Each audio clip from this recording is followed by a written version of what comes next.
அனைவருக்கும் வணக்கம். ஒரு வாரமாக பீச்சில் இருந்தோம். ஸோ இன்றைக்கி வந்து ஒரு புது கண்டென்ட்டை பற்றி பேசலான்னு இருக்கேன் வந்து.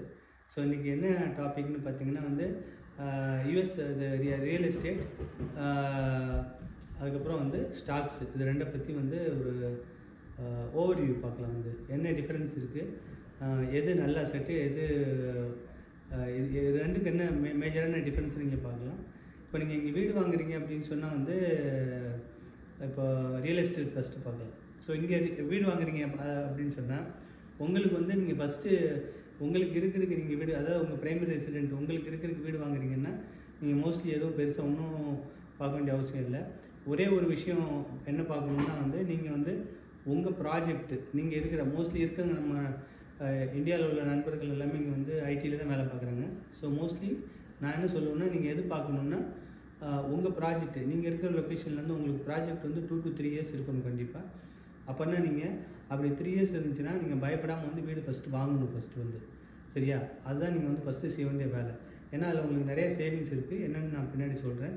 ஸோ ஃபஸ்ட்டு வந்து என்ன சேவிங்ஸ்னு ஃபஸ்ட்டு பார்ப்போம். உங்களுக்கு வந்து ஃபஸ்ட்டு நீங்கள் ரெண்ட் கொடுக்க வேண்டிய அவசியம் இல்லை. நீங்கள் இஎம்ஐ தான் நீங்கள் வந்து கட்டுவீங்க. ஸோ இஎம்ஐ மந்த்லி இஎம்ஐ கட்டுவீங்க. இப்போ மந்த்லி இஎம்ஐயில் வந்து பிரின்சிபல் இன்ட்ரெஸ்ட் எல்லாருக்குமே தெரிஞ்ச காம்பனண்ட் தான். இது தவிர்த்துட்டு வந்து இது ப்ராப்பர்ட்டி இன்சூரன்ஸ் இருக்கும், ப்ராப்பர்ட்டி டேக்ஸ் இருக்கும். இதை தவிர்த்துட்டு வந்து இன்னொன்று 2 காம்பனண்ட் இருக்குது. இன்னும் என்னென்னா இது ஹெச்ஓஏ இருக்கும். நீங்கள் இருக்கிறது வந்து ஹெச்ஓஏ இருக்குது. ஹெச்ஓஏ சில ஒரு கம்யூனிட்டியில் உண்டு, சில ஒரு கம்யூனிட்டியில் இல்லை. ஸோ நான் இன்டர்ன் வந்து ஆக்சுவலாக வந்து நான் வந்து 4 ப்ராப்பர்ட்டி வந்து ஓன் பண்ணுறேன். நான் இருக்கிற ப்ராப்பர்ட்டி இந்த ஹவுஸ் வந்து என்னோடது தான். இது தவிர்த்துட்டு வந்து எனக்கு இன்னும் 3 ப்ராப்பர்ட்டி இருக்குது. ஆக்சுவலாக வந்து ரியல் எஸ்டேட்டில் இன்வெஸ்ட் பண்ணியிருக்கேன். அது எல்லாமே ரெண்டல் ப்ராப்பர்ட்டியாக இருக்குது எல்லாமே. ஸோ அதனால் இது இப்போ நீங்கள் அது ஹெச்ஓஏ ஒன்று இருக்குது. இப்போ இந்த வீட்டுக்கு மட்டும்தான் எனக்கு வந்து ஹெச்ஓஏ இருக்குது. மற்ற 3 வீடு எனக்கு ரெண்டல் ப்ராப்பர்ட்டிக்கு இருக்குன்னு ஹெச்ஓஏ கிடையாது. எல்லாமே சிங்கிள் ஃபேமிலிஸ் ஹோம் தான். ஸோ அதை தவிர்த்துட்டு வந்து இப்போ நீங்கள் வந்து உங்களுக்கு நீங்கள் எப்போ நீங்கள் வீடு வாங்குறதுக்கு ரெடி அப்படின்னு சொல்லிட்டு நீங்கள் வந்து டிட்டர்மைன் பண்ணால் உங்களுக்கு 20% வந்து டவுன் பேமெண்ட் வேணும். ஸோ நான் வந்து மோஸ்ட்லி 20% போட்டு தான் வந்து வாங்குறதுக்கு சஜஸ்ட் பண்ணுவேன். ஆனால் நிறைய பேர் வந்து இங்கே 10%, 5%, ஈவன் 3%ல் கூட டவுன் பேமெண்ட் கொடுத்து நிறைய பேர் வாங்கியிருக்காங்க. ஆனால் அது வந்து என்ன பிரச்சனைன்னா வந்து இப்போ ஹை இன்ட்ரெஸ்ட் ரேட் என்வாயர்மெண்ட். இப்போ வந்து நம்ம வந்து கரண்ட்டாக வந்து 6.7 to 7.5 வரை இன்ட்ரெஸ்ட் ரேட் இருக்குது, டிபெண்டிங் ஆன் லெண்டர். ஸோ அவ்வளோ இன்ட்ரெஸ்ட் ரேட்டுக்கு நீங்கள் கம்மியான டவுன் பேமெண்ட் கொடுத்தீங்கன்னா உங்களுக்கு வந்து அதிகமாக வந்து உங்களுக்கு மந்த்லி பேமெண்ட் வந்து வரும். வந்து ஆக்சுவலாக பிரின்சிபல் இன்ட்ரெஸ்ட்டு, ஹெச்ஓஏ இது எல்லாமே வரும். ஸோ இது வந்து நீங்கள் வந்து கன்சிடர் பண்ணணும். ஸோ உங்களுக்கு பேமெண்ட்டு கம்மியாக வரும்னா நீங்கள் அதிகமாக டவுன் பேமெண்ட் கொடுத்தீங்கன்னா கம்மியாக வரும். ஃப்யூச்சரில் வந்து நீங்கள் வந்து இன்ட்ரெஸ்ட் ரேட் டவுன் ஆச்சுன்னா நீங்கள் வந்து ரீஃபைனான்ஸ் பண்ணிக்கலாம் உங்கள் ப்ராப்பர்ட்டியை. அப்போ வந்து உங்களுக்கு மந்த்லி பேமெண்ட்ஸ் வந்து கிராஜுவலாக குறைஞ்சிடும் ஆக்சுவலாக. அதை தவிர்த்து வந்து உங்களுக்கு ஏதாவது இடையில ஏதாவது ஒரு போனஸோ இல்லை வந்து வேறு ஏதாவது ஒரு ஸ்டாக் செல் பண்ணி ஏதாவது ஒரு அமௌண்ட் இருக்கோ அப்படின்னு சொல்லிட்டு ஏதாவது இருந்ததுன்னா நீங்கள் வந்து அவங்க ப்ரீபேமெண்ட் பண்ணலாம். ஆனால் அதில் என்னென்னா வந்து நீங்கள் ஒரு தடவை வந்து நீங்கள் வந்து 30 இயர்ஸ் லோன் எடுத்துட்டிங்கன்னா உங்கள் பேமெண்ட் மந்த்லி பேமெண்ட் வந்து குறையாது. ஆக்சுவலாக அந்த டென்யூர் மட்டும்தான் அவங்க குறைப்பாங்க ஆக்சுவலாக. So still your monthly payment remains same. So அதுதான் நான் சொல்லுவேன். இது உங்களுக்கு வந்து சொந்தமாக வீடு வாங்குறது தான். இப்போ ரெண்டல் ப்ராப்பர்ட்டி அப்படின்னு சொன்னால் வந்து எப்படி வந்து கவுண்ட் பண்ணணும், எப்படி வந்து நீங்கள் வந்து கால்குலேட் பண்ணணும்னா ஃபஸ்ட்டு வந்து அந்த ஏரியாவில் வந்து ரெண்டல் டிமாண்ட் இருக்கான்னு ஃபஸ்ட்டு பார்க்கணும். நீங்கள் இப்போ இருக்கிற ஏரியாவில் வந்து ஏதோ வீடு கம்மியாக வருது உடனே வாங்கிட்டேன்னா ரெண்டலுக்கு பண்ணால் உடனே ரெண்ட்டுக்கு சமயத்தில் போகாது. இல்லைன்னா வந்து அந்த அதாவது என்ன அதில் ஒரு காஸ்ட் இருக்குது. ஆக்சுவலாக வந்து என்ன சொல்கிறது, இந்த ஆக்குபென்சி காஸ்ட்னு சொல்லுவாங்க. அது என்னென்னா வந்து உங்கள் வீடு வேக்கண்ட்டாக இருந்துச்சுன்னா அந்த காஸ்ட்டு தான் சொல்லுவாங்க. அது வந்து உங்களுக்கு வந்து உங்கள் பாக்கெட்லேருந்து போட்டு நீங்கள் கட்டுற மாதிரி வரும்.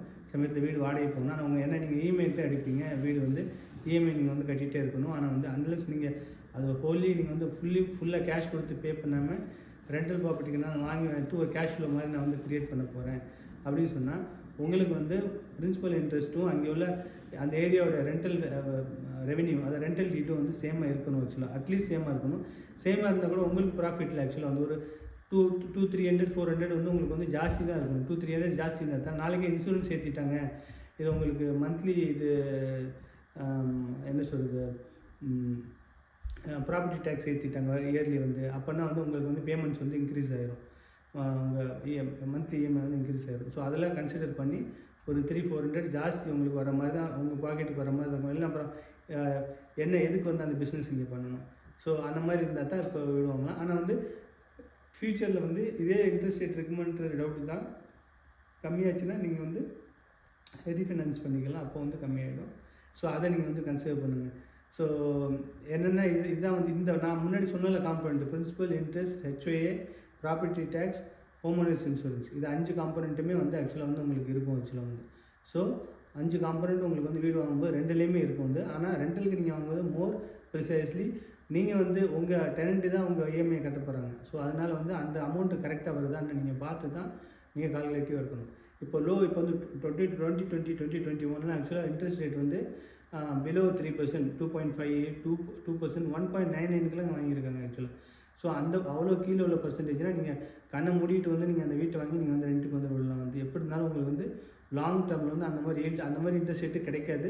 ஸோ அந்த மாதிரி கிடைச்சிதுன்னா நீங்கள் வந்து ஏதாவது ஒரு டைமில் லாக் அந்த மாதிரி லாக் பண்ணிட்டீங்க அப்படின்னு சொன்னால் உங்களுக்கு வந்து ஃப்யூச்சரில் வந்து உங்களுக்கு அது ஒரு பெர்மனெண்ட்டான வந்து கேரண்டீடான இன்கம் வந்து உங்களுக்கு வந்துகிட்டே இருக்கும். ஸோ இதில் வந்து உங்களுக்கு என்ன ஒரு ரியல் எஸ்டேட்டில் வந்து என்ன ஒரு பெனிஃபிட் அப்படின்னு சொன்னால், நீங்கள் ஒன்று வந்து நீங்கள் உங்கள் இஎம்ஐ நீங்கள் வந்து இப்போ நீங்கள் உங்கள் வீடு இருக்கிற வீடு விட்டுருங்க, நீங்கள் ரெண்டல் ப்ராப்பர்ட்டி வாங்கி வரீங்க அப்படின்னு சொன்னால் அந்த ரெண்டல் ப்ராப்பர்ட்டி கூட அந்த ரெண்ட் வந்து உங்களுக்கு வந்து அதில் ஒரு ஈக்விட்டி பில்ட் ஆகும். என்ன ஈக்விட்டி அப்படின்னு சொன்னால் வந்து உங்களுக்கு வந்து யூஎஸை பொறுத்தவரை வந்து 3 to 6% டிபெண்டிங் ஆன் ஸ்டேட். எந்த ஸ்டேட்டில் நீங்கள் இருக்கீங்களோ அங்கே வந்து உங்களுக்கு இப்போ ரியல் எஸ்டேட்டு இப்போ இன்றைக்கி டேட்டுக்கு வந்து ஆக்சுவலாக வந்து இயர் ஆன் இயர் இன்க்ரீஸ் இருக்குது ஆக்சுவலாக வந்து.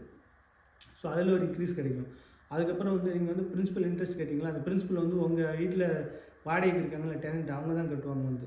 ஸோ அதில் உங்களுக்கு இது கிடைக்கும், ஒரு இன்க்ரீஸ் கிடைக்கும். ஒரு 3 to 5 இயர்ஸ் கழிச்சோ இல்லை 7 இயர்ஸ் கழிச்சோ நீங்கள் வந்து விற்றீங்கன்னா உங்கள் அமௌண்ட் வந்து ஒரு கேரண்டீடான உங்களுக்கு ஒரு ரிட்டர்ன் வந்து அது கிடைக்கிறதுக்கு வாய்ப்பு இருக்குல்லாம் வந்து செல்லிங் ஆகும்போது. ஆனால் இது ஒன்று இருக்குது. அதுக்கப்புறம் வந்து நீங்கள் ஒருவேளை நீங்கள் வந்து இப்போ ரிட்டையர்மெண்ட் ஏஜில் இருக்கீங்க, ஒரு 50 above இல்லை 55, நீங்கள் வந்து ஏர்லி ரிட்டையர்மெண்ட் எடுக்கிறீங்க அப்படின்னு சொன்னால் யூஎஸில் 67 இயர்ஸ் தான் ரிட்டையர்மெண்ட் ஏஜ். ஸோ ஆனால் வந்து நீங்கள் ஏர்லி ரிட்டையர்மெண்ட் 62 கூட நீங்கள் எடுக்கலாம் வந்து. அப்போவும் நீங்கள் சோஷியல் செக்யூரிட்டி நீங்கள் கிளைம் பண்ணிக்கலாம். அது எடுத்தீங்க அப்படின்னு சொன்னால் உங்களுக்கு வந்து நீங்கள் முன்னாடி ரிட்டையர் ஆகிறீங்க அப்படின்னு சொன்னால் ப்ரொவைடட் உங்கள் ஹவுஸ் வந்து பே ஆகிடுச்சு, நீங்கள் வாடகைக்கு விட்டுருக்கீங்களா, அந்த வீடு வந்து கம்ப்ளீட்டாக வந்து உங்களுக்கு நீங்கள் பேமெண்ட் பே பண்ணிட்டீங்க, இப்போ வந்து மார்க்கெட்டில் இல்லை அப்படின்னு சொன்னால் இப்போ 3000 வந்து அதில் வந்து ரெண்ட் வருது ஒரு வீட்டுக்கு அப்படின்னு சொன்னால் அந்த 3000 உங்களுக்கு தான் வந்து கேரண்டடாக 30 நாள் கழிச்சோன்னே உங்களுக்கு வந்துடும். ப்ரொவைடட் ஏதாவது செலவு வரத்தான் செய்யும், வீட்டில் வந்து மெயின்டெனன்ஸ் இருக்கத்தான் செய்யுது. ஆனால் வந்து எதில் தான் ரிஸ்க் இல்லை, ஸ்டாக்லேருந்து தான் ரிஸ்க் இல்லை. அது ஸ்டாக் அப்புறம் பார்ப்போம். ஸ்டாக்ல இதோட டபுள் ரிஸ்க் இருக்குது ஆக்சுவலாக வந்து ரியல் எஸ்டேட்டோட. ஆனால் அந்த ரிஸ்க்கோட இது பார்த்தீங்கன்னா ரியல் எஸ்டேட் வந்து கம்மி தான். இது ஸ்லோவாக தான் கிராஜுவலாக தான் உங்களுக்கு இன்க்ரீஸ் ஆகும், லாங் டேர்மில் உங்களுக்கு ரிட்டர்ன் கொடுக்கும். ஸோ இது வந்து சரி எது ஸ்டாக் நல்லதா இல்லை வந்து ரியல் எஸ்டேட் நல்லதா, நான் வந்து எதுவுமே இங்கே வந்து எதுவும் நல்லது கெட்டதெல்லாம் கிடையாது ஆக்சுவலாக வந்து. இதுவும் ஒரு அசெட் கிளாஸ், அதுவும் ஒரு அசெட் கிளாஸ், அவ்வளோதான் வந்து. உங்களுக்கு எது பெனிஃபிட்டாக இருக்கோ, எது வந்து உங்கள் கை கடிக்கலையோ அந்த மாதிரி நீங்கள் வாங்கி அதில் இன்வெஸ்ட் பண்ணிவிட்டு அதில் உள்ள ரிட்டர்ன்ஸ் எடுத்துகிட்டு போக வேண்டியது வந்து. அதே மாதிரி எல்லாமே என்கிட்ட வந்து ஒரு காசு இருக்குன்னு மொத்தமாக கொண்டு ஸ்டாக் மார்க்கெட்லேயும் போட்டுக்கூடாது, அதே காசு இருக்குன்னு சொல்லிட்டு மொத்தமாக ரியல் எஸ்டேட் வாங்கிடக்கூடாது. ரெண்டுமே வந்து பேட் டெசிஷன் தான் ஆக்சுவலாக வந்து. ஸோ உங்கள் போர்ட்ஃபோலியோவை நீங்கள் வந்து டைவர்சிஃபை பண்ணணும் எப்போவுமே வந்து. டைவர்சிஃபைனா வந்து ஸ்டாக்கே வந்து நான் நிறையா கம்பெனி ஸ்டாக் வாங்கிக்கிறேன் அப்படி கிடையாது. மல்டிபிள் செக்டர்ஸில் இப்போ வந்து ரியல் எஸ்டேட்டில் இல்லைன்னா வந்து ஸ்டாக்ஸில், பாண்ட்ஸில், அதுக்கப்புறம் வந்து உங்களுக்கு ஃபிக்ஸட் டெபாசிட்டில், கேஷ் ரிசர்வ்ஸில், இந்த மாதிரி நீங்கள் வந்து உங்களுக்கு என்னென்ன இதெல்லாமே ஒரு இன்ஸ்ட்ருமெண்ட் ஆக்சுவலாக. கோல்டில் கூட நீங்கள் பண்ணலாம். ஸோ இந்த மாதிரி ஒன்றொன்றுலையும் வந்து நீங்கள் வந்து உங்கள் போர்ட்ஃபோலியோ வந்து நீங்கள் வந்து அந்த மாதிரி தான் வந்து நீங்கள் இது பண்ணணும். மோஸ்ட்லி நான் வந்து என்ன பண்ணுவேன்னா இது ஸோ இதெல்லாம் வந்து ரியல் எஸ்டேட்டில் உள்ள ப்ரோஸ் அண்ட் கான்ஸ் நான் சொல்லிட்டேன். ரெண்டுமே வந்து என்ன நல்லது கெட்டது அப்படின்னு சொல்லிட்டு உங்களுக்கு சொல்லிட்டேன். என்னென்ன நீங்கள் சொந்தமாக வீடு வாங்குறீங்கன்னா 3 years ஒரு லொக்கேஷன் நீங்கள் வாங்கலாம், போகும்போது செல் பண்ணிட்டு போகலாம், இல்லைன்னா ரெண்ட்டு கூப்பிட்டு போகலாம். அதில் ரெண்ட் வந்து கம்மியாக வருது அப்படின்னா செல் பண்ணிவிட்டு காசு எடுத்துகிட்டு போகலாம் உங்கள் எக்விட்டி. அப்போது நீங்கள் எக்விட்டி பண்ணுவீங்க, பில்ட் பண்ணுவீங்க. ஆனால் இன்னொன்று என்னென்னா வந்து உங்களுக்கு வந்து அதில் ஒரு அமௌண்ட் உங்களுக்கு ரெண்ட்டும் நீங்கள் வந்து 3 years கட்டியிருக்க மாட்டீங்க, ப்ளஸ் வந்து உங்களுக்கு ஒரு இன்ட்ரெஸ்ட் மட்டும் தான் கட்டியிருப்பீங்க, ப்ளஸ் வந்து ப்ராப்பர்ட்டி டேக்ஸ் இன்சூரன்ஸும் கட்டியிருப்பீங்க வந்து. அந்த பிரின்சிபல் அமௌண்ட் எப்படி தான் உங்களுக்கு திரும்பி வந்து நீங்கள் கட்டுறது வந்து. ஸோ இதெல்லாம் வந்து நீங்கள் வந்து கன்சிடர் பண்ணலாம் வந்து. சொந்தமாக வீடு வாங்கி இருக்கிறது நல்லது, ப்ரொவைடட் இன்ட்ரெஸ்ட் ரேட் கம்மியாக இருக்கும்போது வாங்கினீங்கன்னா உங்களுக்கு ரொம்ப ரொம்ப பெனிஃபிஷியலாக இருக்கும் ஆக்சுவலாக. இப்போ ஸ்டாக்ஸ் பார்க்கலாம். ஸ்டாக்ஸுக்கு என்ன இதுன்னா வந்து ஸ்டாக்ஸுக்கும் பாண்ட்ஸுக்கு என்ன, ஸ்டாக்ஸுக்கும் ரியல் எஸ்டேட்டுக்கும் என்ன பெரிய டிஃப்ரென்ஸ்னால் வந்து ஸ்டாக்ஸ் நினைச்சோன்னே விற்கலாம், ஆனால் இதில் வந்து நினைச்சோன்னா நீங்கள் விற்க முடியாது ஆக்சுவலி ரியல் எஸ்டேட்டில். ஸோ அது ஒரு பெரிய டிஃப்ரென்ஸ் இருக்குது. ஏன்னா ஸ்டாக்ஸை ஜஸ்ட்டு உங்களுக்கு வேல்யூ மட்டும் பார்த்துட்டு பட்டன் தட்டினீங்கன்னா அடுத்த நாளே வந்து உங்கள் அமௌண்ட்டுக்கு அவங்க அக்கௌண்ட்டுக்கு காசு வந்துடும், உங்கள் ட்ரேடிங் அக்கௌண்ட்டுக்கு. ஆனால் ரியல் எஸ்டேட்னா அப்படி இல்லை. உங்கள் ஹவுஸை முதல்ல ரெடி பண்ணணும். நீங்கள் ரெடி பண்ணிவிட்டு அதுக்கப்புறம் வந்து மார்க்கெட்டில் போடணும். மார்க்கெட்டில் போட்டு உங்களுக்கு ஒரு பையர் கிடைக்கணும். அந்த பையர் வந்து உங்களுக்கு ஆஃபர் பண்ணணும். உங்களுக்கு ஆஃபர் பண்ணி அதை நீங்கள் அக்செப்ட் பண்ணணும். அதுக்கப்புறம் அவங்க வந்து அக்செப்ட் பண்ணதுக்கப்புறம் அவங்க வந்து இப்போ 3 வீக்ஸோ 4 வீக்ஸோ இல்லை டைம் கேட்பாங்க, க்ளோசிங் டைமு. அந்த டைமுக்குள்ளே நீங்கள் வந்து உங்களுக்கு ஆல்மோஸ்ட் உங்களுக்கு இல்லைன்னா வீடு விற்கிறதுக்கு சமயத்தில் உங்களுக்கு பையர் கிடைக்கிறது சமயத்தில் 3 மந்த்தோ 1 மந்த்தோ 4 மந்த்து கூட டிலே ஆகலாம். அப்போல்லாம் வந்து நீங்கள் வந்து இது அதுவரை நீங்கள் வெயிட் பண்ணி தான் ஆகணும். ஸோ இதுக்கு வந்து வெயிட்டிங் டைம்லாம் கிடையாது. ஆனால் ஸ்டாக்கில் வந்து அதிகமான ரிஸ்க் இருக்குது. ஆக்சுவலாக வந்து இது ஸ்டாக்கில் வந்து ரிஸ்க் அதிகமாக இருக்குது, ரிவார்ட்ஸும் அதிகமாக இருக்குது. ஏன்னா எனக்கு வந்து ஆக்சுவலாக வந்து நான் வந்து 60-40 தான் நான் வச்சுருக்கேன். 60% வந்து ஸ்டாக்கில் இருக்குது, 40% வந்து ரியல் எஸ்டேட்டில் இருக்குது. நான் கரண்ட்டாக வந்து பாண்டில் எதுவும் வாங்கலை. பாண்ட் வந்து ஏன்னா நான் வந்து ரிட்டையர்மெண்ட் ஏஜில் இப்போ கிடையாது. ஸோ ஒன்ஸ் நான் ரிட்டையர்மெண்ட் ஏஜுக்கு நான் வந்து மூவ் ஆகும்போது அப்போ வந்து என்ன பண்ணுவேன்னா வந்து இது 60% ஸ்டாக் 40% பாண்ட் அந்த மாதிரி நான் வந்து என் போர்ட்ஃபோலியோ மாற்றிப்பேன். ரியல் எஸ்டேட்டில் அப்படியே இருக்கும் வந்து. அதாவது ஸ்டாக் மார்க்கெட்டில் இருக்கிறத எடுத்து தான் நான் வந்து பாண்டுக்கு மூவ் பண்ணுவேன். ஆக்சுவலாக வந்து ரியல் எஸ்டேட்டை விற்று மூவ் பண்ண மாட்டேன். ஸோ ஏன்னா வந்து ரியல் எஸ்டேட் உங்களுக்கு கேரண்டீடாக இன்கம் வந்துகிட்டே இருக்கும். ஸோ அதனால் அது இதுக்கு டிஸ்டர்ப் பண்ணணும். அது வந்து ஏன்னா உங்களுக்கு எப்போ நீங்கள் ரிட்டையர் ஆகுவீங்களோ அப்போ உங்களுக்கு வந்து சம்பளம் கிடைக்காது. மந்த்லி பேச்சுக்கு வந்து டோட்டலாகவே ஸ்டாப் ஆயிடும் வந்து. ஸோ உங்களுக்கு அந்த டைமில் நீங்கள் வந்து ஒரு பேச்சுக்கு உங்களுக்கு வரணும் அப்படின்னு சொன்னால் உங்களுக்கு அது ரெண்டெல்லாம் நீங்கள் எடுத்துக்கலாம் வந்து. ஸ்டாக் மார்க்கெட்டில் வந்து நீங்கள் மாதம் அன்றாட வாழ்க்கையெல்லாம் நீங்கள் நடத்த முடியாது. ஆக்சுவலாக வந்து அதில் வந்து நீங்கள் லாங் டேர்மில் தான் ரிட்டர்ன் கொடுக்கும். ஷார்ட் டேர்மில் ஏதாவது 1-2 ரிட்டர்ன் கொடுக்கலாம் ஆக்சுவலாக வந்து. ஸோ ஆனால் வந்து லாங் டேர்மில் தான் ரிட்டர்ன் கொடுக்கும். பெரிய டிஃப்ரென்ஸ் நான் சொல்லிட்டேன் வந்து. இது நினச்சோன்னு விற்கலாம், அது நினச்சோன்னு விற்க முடியாது. லாங் டேர்மில் வந்து நல்ல ஸ்டாக் வாங்கினீங்கன்னா தான் உங்களுக்கு வந்து ஆக்சுவலாக வந்து நீங்கள் நல்ல ஒழுங்கான சாய்ஸை நீங்கள் வந்து பண்ணி நல்ல ஸ்டாக் வாங்கினீங்கன்னா தான் வந்து ரிட்டர்ன்ஸ் வந்து கொடுக்கும். அதுவும் வந்து நல்ல ஸ்டாக் வாங்கலைன்னா வந்து நீங்கள் போட்ட காசும் பாதியாக போகும், இல்லைன்னா ஜீரோ போகிறதுக்கு கூட வாய்ப்பு இருக்குது. ஆனால் ரியல் எஸ்டேட்டில் எனக்கு ஜீரோவெல்லாம் போகிறதுக்கு வாய்ப்பு இல்லை. எல்லாருக்கும் வந்து தலைக்கு மேலே கூரை வேணும், கண்டிப்பாக வந்து இருக்கும். So everyone need a shelter on the top of their head. So எல்லாருக்குமே ஷெல்டர்ன்றது தேவை. ஆக்சுவலாக வந்து they need a roof on the top of their head. So எல்லாருக்குமே வந்து கண்டிப்பாக வந்து ஹவுசிங்ன்றது ரொம்ப முக்கியமானது கண்டிப்பாக. ஸோ அதனால் நீங்கள் இதுதான் பெஸ்ட்டு அதான் பெஸ்ட்டுன்னு சொல்ல மாட்டேன். உங்கள் போர்ட்ஃபோலியோ நீங்கள் டைவர்ஸ் பண்ணி வச்சுக்கணும். ஆனால் ஸ்டாக் மார்க்கெட் வாங்கும்போது வந்து எனக்கு தெரிஞ்சு வந்து சின்ன யாராவது ஃப்ரெண்டு சொன்னார், கூகுளில் இது சொன்னாங்க, இல்லைன்னா நிறைய யூடியூப் சேனலில் வந்து நடத்தி இந்த ஸ்டாக் வாங்குங்க அந்த ஸ்டாக் வாங்குங்க, அதில் ஏதாவது நீங்கள் வந்து ஆக்சுவலாக வந்து நீங்கள் இது இம்ப்ரெஸ் ஆகி அதில் போய் நீங்கள் அந்த மாதிரி எதுவும் ஸ்டாக்கை நீங்கள் வாங்கிடாதீங்க. கடைசியில் வந்து மாட்டிப்பீங்க. அப்புறம் கடைசியில் வந்து 111 நாம தான் போடணும். அப்புறம் கடைசியில் வந்து ஒன்றும் வராது. ஏன்னா நிறைய ஸ்டாக் வந்து அந்த மாதிரி தான் மார்க்கெட்டில் இருக்குது. முக்கியமாக நான் என்ன சொல்லுவேன்னா, உங்களுக்கு ஸ்டாக் வாங்கணும்னு உங்களுக்கு ரொம்ப இதாக இருக்குது அப்படின்னு சொன்னால் நீங்கள் வந்து மேக்னிஃபிசன்ட் 7 அப்படின்னு சொல்லுவாங்க யூஎஸ் ஸ்டாக் மார்க்கெட்டில். அதாவது 7 பிக்கெஸ்ட் கம்பெனி வந்து டெஸ்லா, அமேசான். நீங்கள் இதில் இன்டர்நெட்டில் போய் போட்டு பாருங்கள். 7 பிக்கெஸ்ட் கம்பெனி $1 trillion கம்பெனின்னு சொன்னால் இது Tesla, apple, Microsoft, Amazon, Google, Facebook, meta இது எல்லாமே வரும். ஆக்சுவலாக வந்து இதெல்லாம் ஒரு 7 கம்பெனிஸ் இருக்குது. அந்த கம்பெனிஸில் வந்து நீங்கள் இன்வெஸ்ட் பண்ணிங்கன்னா வந்து ஆக்சுவலி அதெல்லாம் வந்து ஒரு ப்ராமினெண்ட்டான வந்து proven companies, proven track record இருக்கவங்களுக்கு வந்து நல்ல இது ரெவென்யூஸ் வந்து ஸ்ட்ராங்காக இருக்குது, ஏர்னிங்ஸ் வந்து ரொம்ப ஸ்ட்ராங்காக இருக்குது. அதுக்கப்புறம் எல்லாமே நல்லா இருக்குது அந்த கம்பெனிஸில் வந்து. அந்த மாதிரி கம்பெனிஸ் வந்து இப்போ நீங்கள் மார்க்கெட் வந்து டவுன் போகுது, ஒரு டவுன் ஆகுது, ஒரு 25 இப்போ இந்த மார்ச் ஏப்ரல் டைம்லலாம் வந்து ஒரு 25% வந்து S&P 500 வந்து கீழே போயிருந்தது. அப்போ நீங்கள் வாங்கியிருந்தீங்கன்னா மணி பண்ணலாம் வந்து ஆக்சுவலாக வந்து. அதுவும் வந்து நீங்கள் மேக்னிஃபிசன்ட் 7 நான் சொல்லிட்டேன் அப்படின்னு சொல்லிட்டு உடனே போய் இப்போ வந்து கூகுளையும் மைக்ரோசாஃப்ட்டையும் வாங்கிடுற மாதிரி. கூகுள் இப்போ கூட வாங்கலாம், நல்ல ப்ரைஸ்லாம் இருக்குது.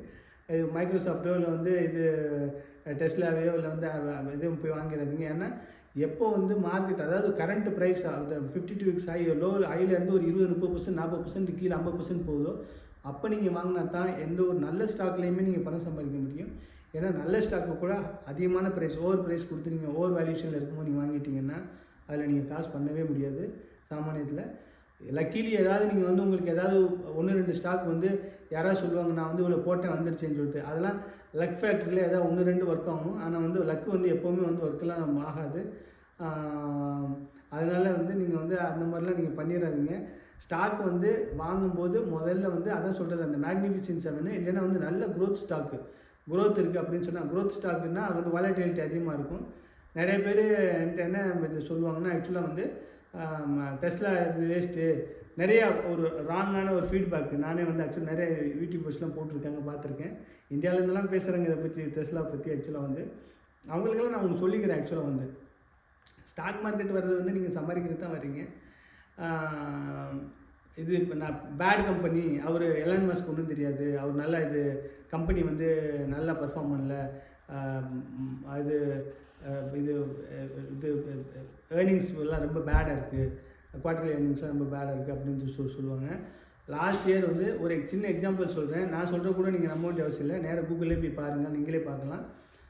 இது டெஸ்லா ஸ்டாக் வந்து லாஸ்ட் இயர் மார்ச்சில் வந்து ஆக்சுவலாக வந்து 150லேருந்து 180க்குள்ளே அதுக்குள்ளே தான் ட்ரேட் ஆகிட்டு இருந்துச்சு. லாஸ்ட் இயர் இதே டைமில் 2024 மார்ச் மாதம் ஆக்சுவலாக வந்து 153லேருந்து 175 அந்த 170 180 அந்த இதுக்குள்ளே தான் ட்ரேட் ஆகிட்டே இருந்துச்சு. அந்த $30 தான் ட்ரேட் ஆகிட்டு இருந்தது. அதே சேம் டைமில் தான் வந்து கூகுள், அமேசான் எல்லாமே வந்து 170 180 190 170, கூகுள் வந்து 130 to 140 145 அந்த லெவலில் ட்ரேட் ஆகிட்டு இருந்துச்சு. ஆனால் கூகுள் அதே தான் இன்றைக்கும் இருக்குது. ஆக்சுவலாக வந்து அமேசான் வந்து அதே தான் வந்து 175 180க்கு தான் வந்து ட்ரேட் ஆகிட்டு இருந்துச்சு. 180 இருந்தது, இப்போ வந்து 212 தான் ட்ரேட் ஆகிட்டு இருக்குது. ஸோ அதை நீங்கள் இன்க்ரீஸ் பார்த்தீங்கன்னா 15லேருந்து ஆக்சுவலாக வந்து ஒரு 20லேருந்து 25% தான் ஆக்சுவலாக வந்து இன்றைக்கி வந்து 1 இயர் ரிட்டர்ன்ஸு கொடுத்துருக்கு. ஆக்சுவலாக வந்து 1 இயர் கழிச்சும் கூட அவ்வளோ தான் ரிட்டர்ன் கொடுத்துருக்கு. நான் அமேசான் கூகுள்லாம் வந்து நான் லாங் டேர்ம் ஷேர் ஹோல்டர். ஆக்சுவலாக வந்து லாஸ்ட் 1 இயர் பார்த்தாவே வந்து அதே டைமில் தான் வந்து 2024 மார்ச்சில் வந்து டெஸ்லா வந்து நான் வாங்கினேன். அந்த டைமில் வந்து ஆக்சுவலாக வந்து கீழே போயிருந்தது வந்து ஆக்சுவலாக 300லேருந்து 125 150 160 170 அந்த லெவலில் போயிருந்துச்சு. நான் அது வாங்கினேன். அது வாங்கினதுக்கப்புறம் இப்போ வந்து எனக்கு வந்து 100% இன்க்ரீஸ் 100% மேலே இன்க்ரீஸ் ஆகிடுச்சு. ஆக்சுவலாக வந்து ஆக்சுவலாக வந்து அந்த போட்ட பணம் வந்து 100%. அதனால் இந்த ஸ்டாக் தான் பெஸ்ட்டு. அதுவும் நல்ல கம்பெனி தான் வந்து. ஆனால் அதான் சொல்லலை, நல்ல கம்பெனினாலும் நீங்கள் வந்து கரெக்டான ப்ரைஸுக்கு வாங்கணும். ஆக்சுவலாக வந்து இங்கே ப்ரைஸ் தான் வந்து மேட்ரே வந்து. நீங்கள் அதிகமாக நல்ல கம்பெனி அப்படின்னு சொல்லிட்டு உடனே இன்றைக்கே போய் அமேசான் வாங்கினீங்க, கூகுள் வாங்கினீங்கன்னா அது எந்தளவுக்கு க்ரோத் இருக்குன்னு தெரியாது. இதே ஒரு 40% 50% ஸ்டாக் ப்ரைஸ் ஃபாலோ ஆயிடுச்சு அப்படின்னா அந்த டைமில் வாங்கினீங்கன்னா கண்டிப்பாக நீங்கள் பண்ண முடியும். ஷார்ட் டேர்ம்லேயும் சரி, லாங் டேர்ம். ஆனால் இதே கூகுள் நல்ல கம்பெனி, நல்ல பிஸ்னஸ் மாடல், அதே மாதிரி அமேசானும் நல்ல கம்பெனி, நல்ல பிஸ்னஸ் மாடல். உங்களுக்கு அதை டிக்கெட் ஸ்டாக் அப்படின்னு சொல்லுவாங்க. நீங்கள் இன்னும் 10 வருஷத்துக்கு உங்களுக்கு வந்து அந்த பணமே தேவையில்லை அப்படின்னு சொன்னால் இந்த 2 கம்பெனியில் நீங்கள் போட்டுட்டு, அதாவது அமேசான் கூகுள் மாதிரி கம்பெனியில் வந்து போட்டுட்டு இது பேசாமல் வந்து கண்ணை மூட்டு படுத்துக்குங்க வந்து 10 வருஷத்துக்கு வந்து 10 வருஷம் கழிச்சு கண்டிப்பாக வந்து இடையில கூட நல்ல ஒரு ரேட் வந்துச்சா நீங்கள் வந்து செல் பண்ணலாம். ஆனால் வந்து லாங் டேர்ம் பெர்ஸ்பெக்டிவில் அந்த கம்பெனி வந்து நல்ல க்ரோத் இருக்குது. 2 கம்பெனிக்கும் வந்து நல்ல பிஸ்னஸ் மாடல், ஸ்ட்ராங்கான மாடல் இருக்குது. டெஸ்லா நான் அப்படி சொல்ல மாட்டேன். ஏன்னா டெஸ்லா வந்து ஆக்சுவலாக வந்து ரொம்ப வாலட்டிலிட்டி அதிகமாக இருக்கும். அதுவும் ஆட்டோமொபைல்ஸ் மார்க்கெட் வந்து எந்தளவுக்கு வந்து பர்ஃபார்ம் பண்ணணும்னு தெரியாது. ஏன்னா வந்து ஆட்டோமொபைல்ஸை பொறுத்தவரையில் ஹைலி காம்படிட்டிவ் பிஸ்னஸ்ஸு. அதுவும் இப்போ சைனீஸ் மார்க்கெட்டில் ரொம்ப ஸ்ட்ராங்காக இருக்குது. ஸோ அதனால் ஆட்டோமொபைல் பிஸ்னஸ் வந்து ஷார்ட் டேர்முக்கு வந்து கீழே போச்சுன்னா வாங்கலாம். ஆனால் வந்து ரொம்ப லாங் டேர்முக்கு ஹோல்ட் பண்ணுறதுக்கு நான் அட்வைஸ் பண்ண மாட்டேன். சரியா? இதை மட்டும் மைண்டில் வச்சுக்கோங்க. எப்போ வந்து ஸ்டாக் ப்ரைஸ் கீழே போகுது 25-30% இந்த 52 வீக்ஸ் ஆயிலேருந்து லோ போகுது, 30% 40% போகுது, இந்த மாதிரி கம்பெனிஸ் வந்து நீங்கள் கன்சிடர் பண்ணணும். நான் யூஸ்வலி இண்டெக்ஸ் ஃபண்டில் வாங்க மாட்டேன். ஏன்னா வந்து இண்டெக்ஸ் ஃபண்டில் வந்து பெருசாலாம் ரிட்டர்ன்லாம் வராது. அது என்னோடய வே ஆஃப் இன்வெஸ்ட்மெண்ட்டும் கிடையாது. வந்து அதிலலாம் நீங்கள் ஒரு ப்ராமினெண்ட்டான சீக்கிரம்லாம் ஒரு பணம்லாம் நீங்கள் பண்ணுறதுக்கு வாய்ப்புகள் ரொம்ப குறைச்சது தான் வந்து. ஆமாம், இது 25% 2 வருஷம் 3 வருஷம் கொடுக்கும். அப்புறம் வந்து 50% ஒரே வருஷத்தில் டவுன் ஆகிடும். அதாவது முன்னாடி ஏர்ன் பண்ணுறதை வந்து ஒரே வருஷத்தில் லூஸ் பண்ணிடுவது. அந்த மாதிரி தான் நிறைய ட்ராக் ரெக்கார்ட் இருக்குது. நான் இண்டெக்ஸ் ஃபண்டு வந்து அவ்வளோதான் நான் வாங்கினது கிடையாது. ஏன்னா அதில் வந்து பெரிய கெயின் வந்து உங்களுக்கு வந்து எடுக்க முடியாது. வந்து நீங்கள் ஓரளவுக்கு வந்து நீங்கள் வந்து அந்த ஒரு ரிச் மைண்ட் செட்டுக்கு நீங்கள் போகணும், ரிச் பீப்புள் ஆகணும்னா வந்து டைரக்ட் ஸ்டாக் தான் இன்வெஸ்ட் பண்ணணும். ஆக்சுவலாக வந்து இப்போதைக்கு நீங்கள் ரிஸ்க் எடுக்கணும். ஆனால் வந்து இதே வந்து நான் ஒரு above 50 years அந்த மாதிரி உள்ளவங்களுக்கு நான் சஜஸ்ட் பண்ண மாட்டேன். ஏன்னா வந்து அதில் வந்து ரிஸ்க் ஃபேக்டர் வந்து அதிகமாக இருக்குது. ஸோ அதனால் இதுதான் வந்து இதை பார்த்துக்குங்க. நான் அடுத்த வீடியோவில் இன்னொரு கண்டென்ட்டில் வந்து நான் சந்திருக்கேன். நன்றி, வணக்கம்.